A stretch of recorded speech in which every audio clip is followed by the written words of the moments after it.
Quick question. Nurses, why do we have charge nurses? I really want to know this. I float between units and I had two very similar situations happen with two very different outcomes. I floated to one unit on a day that it was very heavy. This means that the entire unit was heavy. Several patients were medically complex. Every nurse was busy, right? In addition to that, we were short techs, so we had solos too. So on this floor, all the nurses had 5 patients and we had 2 solos. The good thing is that the charge nurse that day, he only had 2 patients, right? And he did all the vital signs for the nurses who had solos. Then, in addition to that, we had a lot of jumpers. The bed alarms kept on going off, so nurses were always interrupting care to run to go see the where the bed alarm was happening. And a lot of times with my patients or when I would go to someone else's room, I would see the charge nurse on his way, either already in there or on his way to the room. Wonderful. So yes, was it a difficult shift? Yes, but was it a doable shift? Yes. It was not just the charge nurse that was doing this. Even the fellow staff members were all just partaking in each other's care. Like I started IVs for a lot of nurses. My patients, I had 2 jumpers. Other nurses were going into my patient's room, redirecting the patient, helping the patient. Just really, just a great, or really showed teamwork. That I'm not minimizing that it was a difficult day. It was a long, difficult day that was draining, but it was doable and there was a sense of camaraderie on that floor. All right. Another shift, folded to a different unit. It was a very heavy unit as well. Same things happened. We all had 5 patients and we had 2 solos. But the charge nurse on this day was very different. She sat at that computer the entire day. She sat at that desk. Multiple times when I walked by, she was on her phone scrolling. I went to her.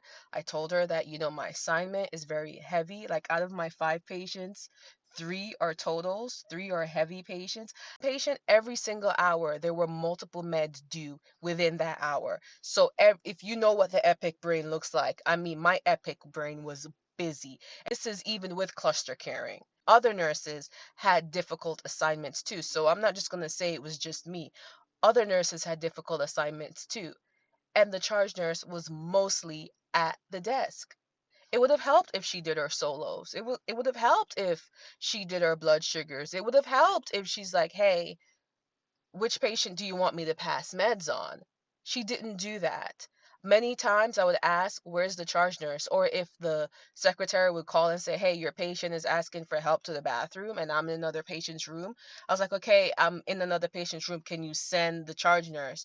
"Oh, I don't know where she is." And truth be told, she was right, because when she was not at the desk, we didn't know where she was. Sometimes we'll see her come back. She got food in her hand. Another time, I would go into the storage room to grab linens from my patients. She's in there in the corner on the phone. And I went to her about my assignment.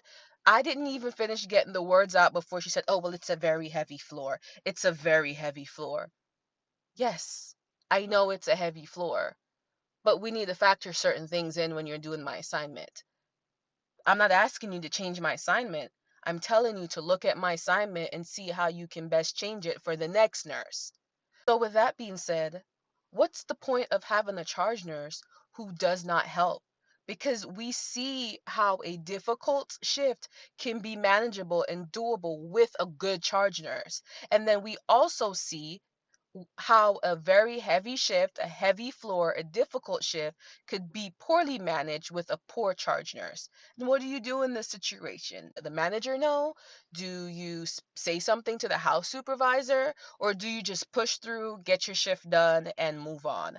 I want to know how to navigate this well because I know what I naturally wanted to do. I wanted to call house. I wanted to find out who the manager was and call them like, "Hey, your charge nurse ain't doing nothing and your nurses are drowning. Think about your HCAP scores." That's what I want to do. But I also want to know what y'all do in this situation, because I don't want to be known as a troublemaker. I don't want to be known as the person who starts fires. But at the same time, it's not safe. Like, I'm always thinking about patient care. Patient care is directly correlated to the quality of that nurse's mental health within that shift. If she's so overwhelmed that she can't even think straight, when she's in that patient's room, she's not going to be able to provide succinct and clustered care that's appropriate for that patient. And the longer she takes in another room because she's fumbling or she's lost or she's having to go to the same room two, three times because she's so disheveled, well, then that delays her other patients. In addition to that, that nurse becomes burnt out a lot quicker.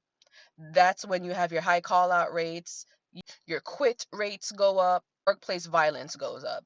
So just let me know what y'all do in this situation because I'm asking for advice because I really do want to know.